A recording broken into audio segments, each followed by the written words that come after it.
رمضان میں نماز فجر کے بعد یہ ایک تسبیح جس نے پڑھی عید سے پہلے ارب پتی بن جائے گا انشاءاللہ۔ بسم اللہ الرحمن الرحیم۔ محترم ناظرین، اللہ تعالیٰ بہت خوش ہوتا ہے جو بندہ رمضان کی ہر صبح یہ سورت پڑھتا ہے۔ حدیث مبارکہ میں ہے کہ رمضان اللہ تعالیٰ کا مہینہ ہے جسے پتہ چلتا ہے کہ اس مبارک مہینے سے رب ذوالجلال کا خصوصی تعلق ہے، جس کی وجہ سے یہ مبارک مہینہ دوسرے مہینوں سے ممتاز اور جدا ہے۔ نبی کریم صلی اللہ علیہ وآلہ وسلم نے ارشاد فرمایا، اللہ تعالیٰ رمضان المبارک کی ہر شب کو 3 مرتبہ فرماتا ہے کوئی سائل ہے جسے میں عطا کروں، کوئی توبہ کرنے والا ہے جس کی میں توبہ قبول کروں، ہے کوئی بخشش طلب کرنے والا جسے میں بخش دوں۔ پھر اللہ تعالیٰ فرماتا ہے کوئی ایسے غنی کو دینے والا جو محتاج نہیں، اور وہ پورا قرض ادا کرنے والا ہے۔ تو ساری رات اللہ اپنے بندے کو پکارتا رہتا ہے۔ حضرت عبادہ بن صامت رضی اللہ تعالی عنہ سے روایت ہے کہ حضور نبی اکرم صلی اللہ علیہ وآلہ وسلم نے ایک دن فرمایا جب کہ رمضان شروع ہو چکا تھا کہ تمہارے پاس برکتوں والا مہینہ آ گیا ہے، اس میں اللہ تعالیٰ تمہیں اپنی رحمت سے ڈھانپ لیتا ہے، رحمت نازل فرماتے، گناہوں کو مٹاتا ہے اور دعائیں قبول فرماتا ہے۔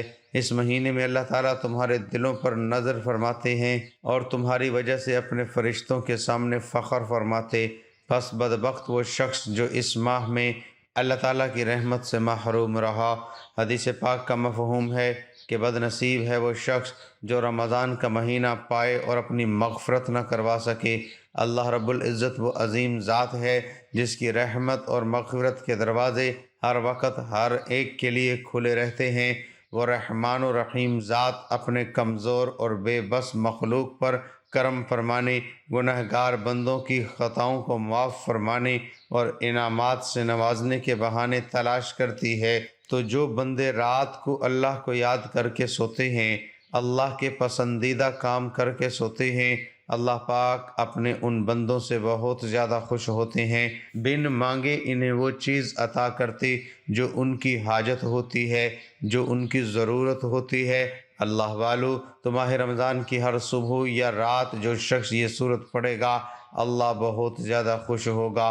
نبی پاک صلی اللہ علیہ وآلہ وسلم رات کو یہ سورت پڑھ کر سوتے تھے، اور آپ صلی اللہ علیہ وآلہ وسلم نے اپنی امت کو بھی یہ پڑھنے کی تاکید فرمائی ہے۔ یہ سورت فاتحہ ہے۔ سورت فاتحہ قرآن کی عظیم ترین سورت ہے۔ اس رمضان کی ہر صبح اس سورت کو جو پڑھے گا مولا کے پیارے بندوں میں سے ہوگا جو اللہ کو خوش کرتے ہیں، اللہ کو راضی کرتے ہیں، اور جن سے اللہ تعالیٰ راضی ہو جاتا ہے تو ان کی دنیا و آخرت دونوں ہی سنور جاتے ہیں۔ سورت فاتحہ کے بہت زیادہ فضائل ہیں۔ اس سورت میں اللہ تعالیٰ کی پاکی بیان کی گئی ہے اور ساتھ میں ہدایت کا راستہ بھی اللہ تعالیٰ سے مانگا گیا ہے۔ اس میں اللہ تعالیٰ کی تعریف بھی ہے اور ساتھ میں ایک دعا بھی ہے۔ جو شخص اس کو پڑھتا ہے تو وہ اللہ تعالیٰ کا پسندیدہ ہو جاتا ہے اور اس کی ہر حاجت پوری ہو جاتی ہے۔ سورۃ فاتحہ 7 آیتوں پر مشتمل ہے، جن میں سے پہلی 3 آیات میں اللہ تعالیٰ کی حمد و ثنا ہے اور آخری 3 میں انسان کی طرف سے دعا و درخواست کا مضمون ہے جو رب العزت نے اپنی رحمت سے خود ہی انسان کو سکھایا ہے، اور درمیانی ایک آیت میں دونوں چیزیں مشترک ہیں، کچھ حمد و ثنا کا پہلو ہے، کچھ دعا و درخواست کا۔ حضرت ابو ہریرہ رضی اللہ عنہ منقول ہے کہ رسول اللہ صلی اللہ علیہ وآلہ وسلم نے فرمایا، حق تعالی نے فرمایا ہے کہ نماز یعنی سورۃ فاتحہ میرے اور بندے کے درمیان 2 حصوں میں تقسیم کی گئی ہے، نصف میرے لیے ہے اور نصف میرے بندے کے لیے ہے، اور جو کچھ میرا بندہ مانگتا ہے وہ اس کو دیا جائے گا۔ پھر رسول اللہ صلی اللہ علیہ وآلہ وسلم نے فرمایا کہ بندہ جب کہتا ہے الحمدللہ رب العالمین تو اللہ تعالیٰ فرماتا ہے کہ میرے بندے نے میری حمد کی ہے اور جب وہ کہتا ہے الرحمن الرحیم تو اللہ تعالیٰ فرماتا ہے کہ میرے بندے نے میری تعریف و ثنا بیان کی ہے، اور جب بندہ کہتا ہے مالک یوم الدین تو اللہ تعالیٰ فرماتا ہے کہ میرے بندے نے میری بزرگی بیان کی ہے، اور جب بندہ کہتا ہے ایاک نعبد و ایاک نستعین تو اللہ تعالیٰ فرماتا ہے کہ یہ آیت میرے اور میرے بندے کے درمیان مشترک ہے، کیونکہ اس میں ایک پہلو حق تعالیٰ کی حمد و ثنا کا ہے اور دوسرا پہلو بندے کی دعا و درخواست کا۔ اس کے ساتھ یہ بھی ارشاد ہوا کہ میرے بندے کو وہ چیز ملے گی جو اس نے مانگی۔ پھر جب بندہ کہتا ہے اہدنا الصراط المستقیم آخر تک، تو حق تعالیٰ فرماتا ہے کہ یہ سب میرے بندے کے لیے ہے اور اس کو وہ چیز ملے گی جو اس نے مانگی۔ سورۃ فاتحہ کی بہت عظیم اہمیت اور فضیلت ہے۔ اس سورت کے بہت زیادہ فضائل ہیں، جن میں سے چند درج ذیل ہیں۔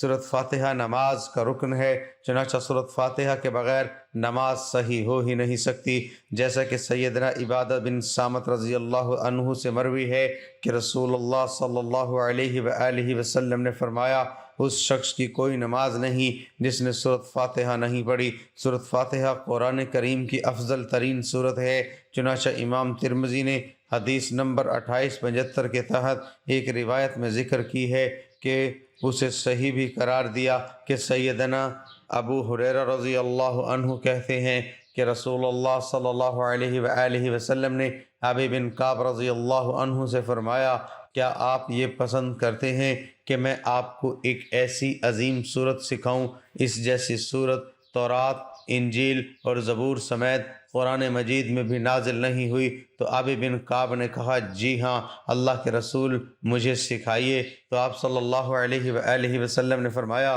تم نماز میں کیسے قرات کرتے ہو؟ ابو ہریرہ کہتے ہیں کہ ابی بن کعب نے سورۃ فاتحہ کی تلاوت کی، اس پر رسول اللہ صلی اللہ علیہ وآلہ وسلم نے فرمایا قسم ہے اس ذات کی جس کے ہاتھ میں میری جان ہے، تورات، انجیل، زبور اور قرآن میں اس جیسی صورت نازل نہیں۔ سورۃ فاتحہ ہی سبعا من المثانی یعنی بار بار پڑھی جانے والی 7 آیات ہیں۔ اس صورت کے بارے میں اللہ تعالیٰ نے فرمایا وَلَقَدْ آتَيْنَاكَ سَبْعًا مِّنَ الْمَثَانِي وَالْقُرْآنِ الْعَظِيمِ ترجمہ یقیناً ہم نے آپ کو 7 آیات جو کہ بار بار پڑھی جانے والی ہے اور قرآن عظیم عطا کیا۔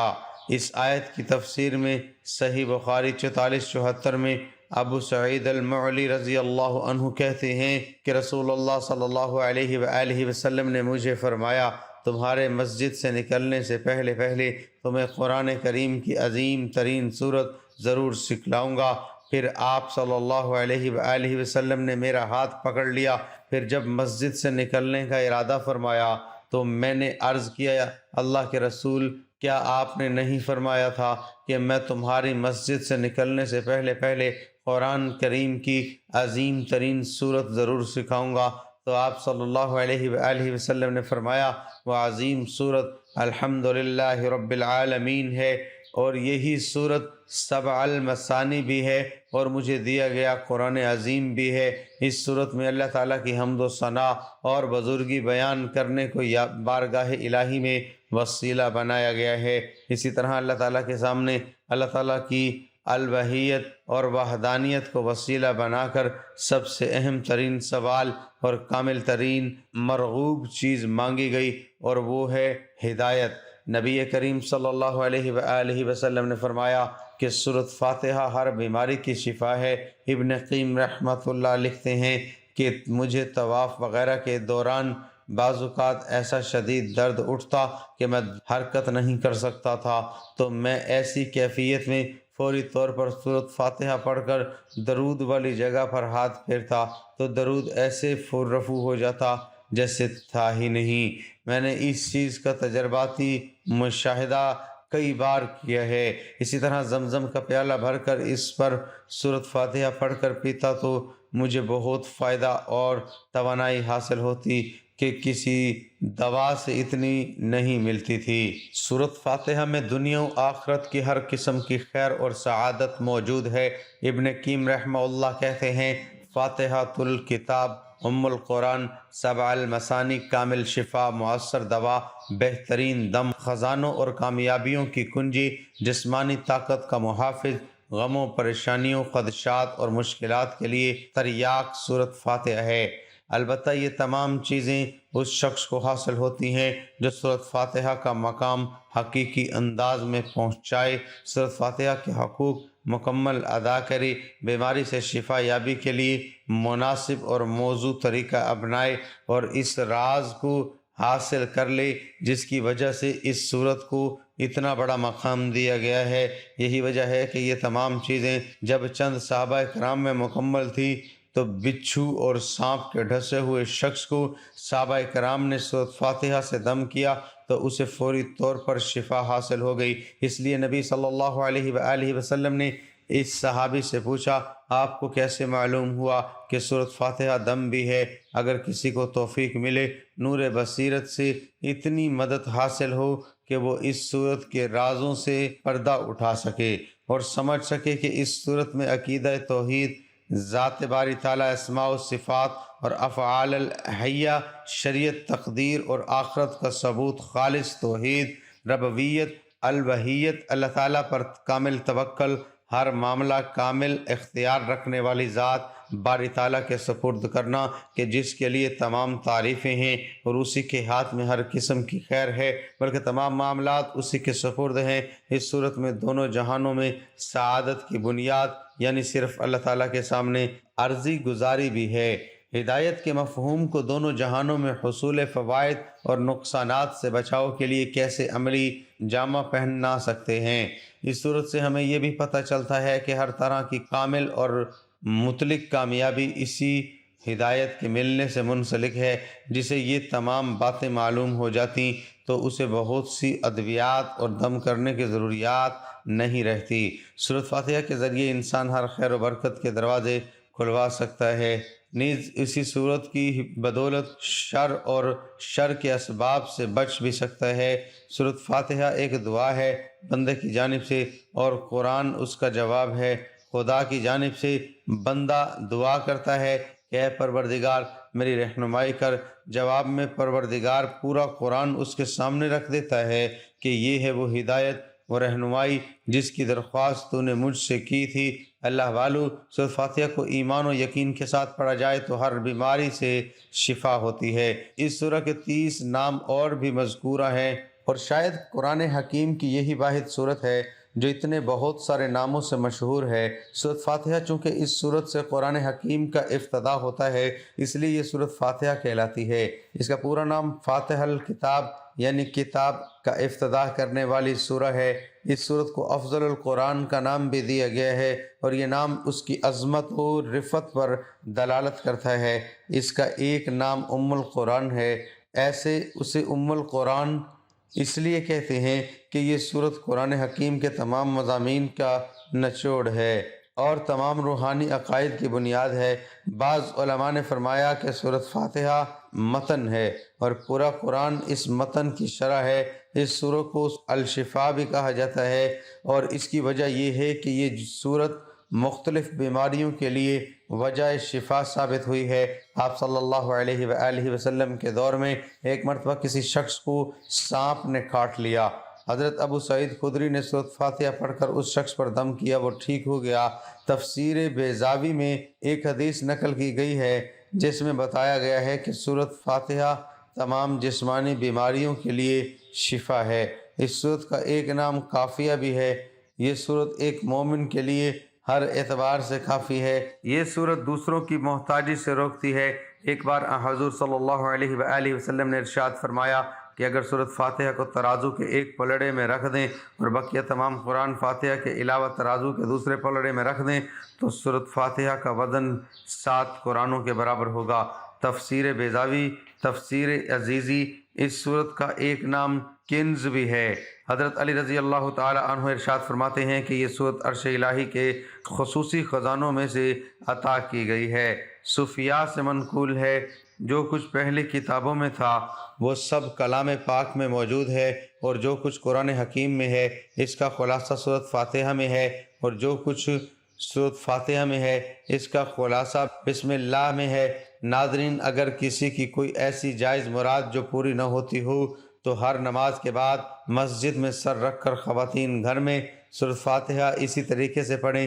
جب ایاک نعبد و ایاک نستعین پر پہنچے تو اس کا 21 مرتبہ تکرار کریں، پھر سورۃ فاتحہ کی مکمل کر کے سجدہ سے سر اٹھائیں اور اللہ تعالیٰ سے اپنے تمام حاجت کے لیے دعا مانگے، اور اللہ تعالیٰ اس کی ہر جائز دلی مراد بہت جلد پوری کر دیں گے۔ ناظرین، وقت کی نزاکت کو مد نظر رکھتے ہوئے وظیفے کی طرف چلتے ہیں۔ سب سے پہلے میری آپ سے گزارش ہے کہ اگر اب تک آپ نے ویڈیو کو سکپ کر کر کے اور کاٹ کے دیکھا تو برائے مہربانی اب ویڈیو کو مکمل دیکھیے گا، کیونکہ ایک ایک نقطہ، ایک ایک بات بہت اہم ہے جو میں آپ کو سمجھانے لگا ہوں کہ آپ نے آج کا وظیفہ کس طرح کرنا ہے۔ یہ وظیفہ اب ہر صبح یا ہر رات کو سونے سے پہلے کر سکتے ہیں۔ جیسے ہی آپ فجر کی نماز پڑھ کے فارغ ہو جائیں تو آپ یہ وظیفہ اسی ٹائم بیٹھے بیٹھے جائے نماز پر بیٹھے بھی کر سکتے ہیں، نہیں تو آپ سونے کے لیے جب بستر پہ جائیں اپنے بستر پر بھی پڑھ سکتے ہیں۔ نہ جگہ کی پابندی ہے نہ ہی وقت کی، جب آپ کو جیسے ہی جہاں موقع ملے آپ یہ وظیفہ کر سکتے ہیں۔ اگر آپ چاہیں تو سحری سے پہلے بھی آپ یہ وظیفہ پڑھ سکتے ہیں۔ اللہ والو، وظیفہ شروع کرنے سے پہلے سب سے پہلے آپ نے ایک دفعہ حضور پاک صلی اللہ علیہ وآلہ وسلم کی ذات اقدس پہ درود پاک پڑھنا ہے۔ دوسرے درود پاک آپ کوئی سے بھی پڑھ سکتے ہیں، آپ صلی اللہ علیہ وآلہ وسلم پڑھ لیں یا صلی اللہ علی محمد پڑھ لیں یا درود ابراہیمی پڑھ لیں جو آپ کو یاد ہو اور آسانی سے آپ پڑھ سکتے ہو۔ درود ابراہیمی سب سے زیادہ بہتر ہے کیونکہ اس درود پاک کی فضیلت بہت زیادہ ہے۔ جب وظیفے یا دعا کے شروع میں یہ دعا درود پاک پڑھ لیا جائے تو اس کی قبولیت میں کسی قسم کی کوئی گنجائش باقی نہیں رہتی۔ ایک بار ثواب کی نیت سے میرے ساتھ بھی درود پاک پڑھ لیں۔ اللہم صلی علی محمد وعلی آل محمد کما صلیت علی ابراہیم وعلی آل ابراہیم انک حمید مجید۔ اللہم بارک علی محمد وعلی آل محمد کما بارکت علی ابراہیم وعلی آل ابراہیم انک حمید مجید۔ اللہ والو، درود پاک پڑھنے کے بعد آپ نے سب سے پہلے نمبر پر جو وظیفہ پڑھنا ہے وہ ہے حسبنا اللہ ونعم الوکیل۔ یہ وظیفہ پڑھنے کے لیے آپ اپنے ہاتھوں میں تسبیح لے لیں یا ہاتھوں کی انگلیوں پر گن کر پڑھ لیں۔ آپ نے حسبنا اللہ ونعم الوکیل، حسبنا اللہ ونعم الوکیل، حسبنا اللہ ونعم الوکیل کی صرف ایک تسبیح پڑھنی ہے، یعنی اللہ پر توکل اور اسی کے سامنے گڑ گڑانے والے کے ساتھ اللہ کافی ہے۔ وہی دشت زدہ کو امن نصیب فرماتا ہے، طالب پناہ کو پناہ دیتا ہے، وہی بہترین والی اور بہترین مددگار ہے۔ لہذا جو بھی اسے اپنا والی بنائے، اس سے مدد طلب کرے، اسی پر توکل ہو، مکمل طور پر اسی کی طرف یکسو ہو جائے تو اللہ بھی اس کا والی بن کر اس کی مکمل حفاظت فرماتا ہے۔ جو صرف اللہ سے ڈرے اور تقوی اختیار کرے اسے ہر دشت و ڈر سے امن فراہم کرتا ہے اور اس کی ضرورت کے مطابق ہر مقصد چیز مہیا کرتا ہے، اور جسے اللہ تعالیٰ کافی ہو اس کا ذہن مکار لوگوں کی مکاریوں میں نہیں الجھتا اور نہ ہی طاق میں بیٹھے ہوئے لوگوں کی سازشیں اسے پریشان سے دوچار کرتی ہیں۔ کافروں، گمراہ اور دھوکے باز اس کے بارے میں جتنی بھی ساز باز کر لیں وہ پھر بھی مطمئن رہتا ہے۔ 100 بار حسبنا اللہ ونعم الوکیل پڑھنے کے بعد آپ نے دوسرے نمبر پر جو وظیفہ پڑھنا ہے وہ ہے سورۃ فاتحہ۔ سورۃ فاتحہ آپ نے 11 مرتبہ پڑھنی ہے۔ الحمدللہ رب العالمین الرحمن الرحیم مالک یوم الدین ایاک نعبد و ایاک نستعین اہدنا الصراط المستقیم صراط الذین انعمت علیہم غیر المغضوب علیہم ولا الضالین۔ اللہ کے نام سے جو بڑا مہربان نہایت رحم والا ہے۔ سب تعریفیں اللہ کے لیے ہیں جو سب جہانوں کا پالنے والا ہے، بڑا مہربان نہایت رحم والا، جزا کے دن کا مالک۔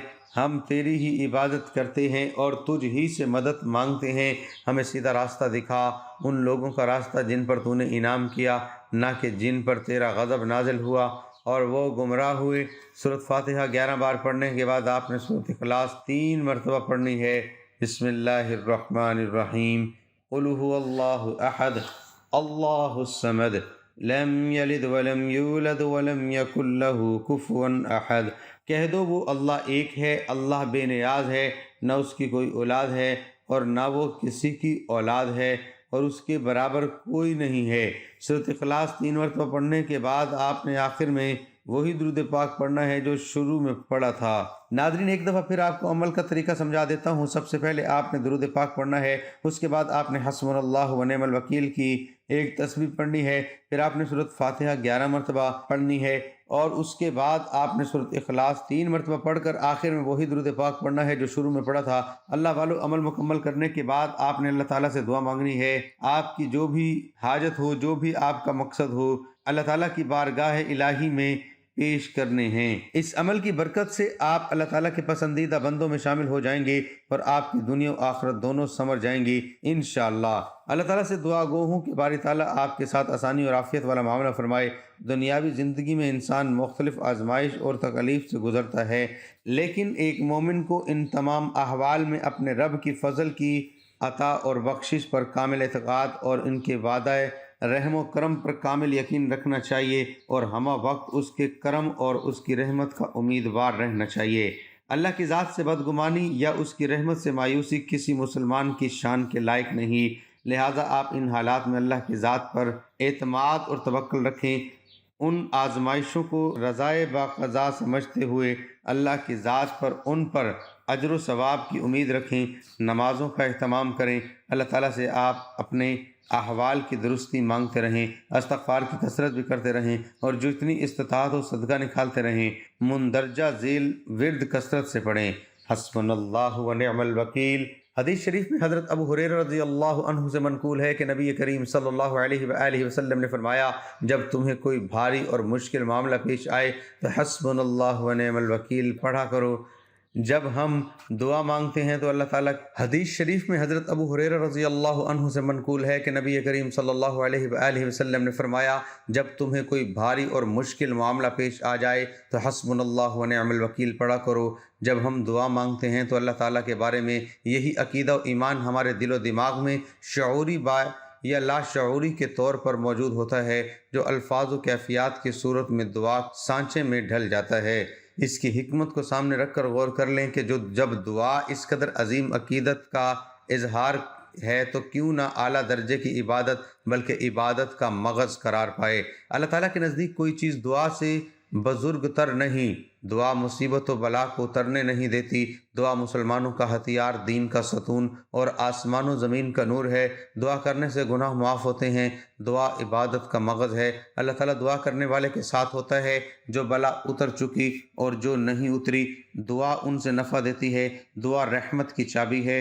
دعا قضا کو ٹال دیتی ہے۔ دعا بلا کو ٹال دیتی ہے۔ جسے دعا کرنے کی توفیق دی گئی اس کے لیے رحمت کے دروازے کھول دیے گئے۔ مفسرین نے دعا قبول ہونے کی چند شرائط و آداب ذکر فرمائے۔ ان کا خلاصہ یہ ہے کہ دعا مانگنے میں اخلاص ہو۔ دعا مانگتے وقت دل دعا کے علاوہ کسی اور چیز کی طرف مشغول نہ ہو۔